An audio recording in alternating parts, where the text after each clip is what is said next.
अस्सलाम वालेकुम my YouTube family, आप सब कैसे हैं। उम्मीद करती हूँ आप ठीक ठाक होंगे। तो आज लेकर आए हैं मदर्स और माँ और बेटी के ड्रेस डिज़ाइन। बहुत ही प्यारे प्यारे डिज़ाइन, बहुत प्यारे कलर, फ्रेश कलर है इनमें।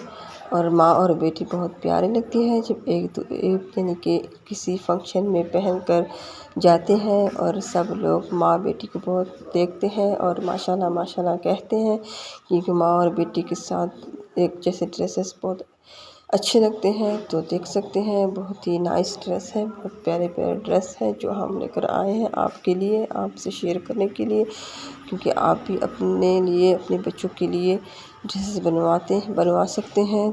अगर आप लोगों को स्टिचिंग आती है तो आप खुद भी कर सकते हैं।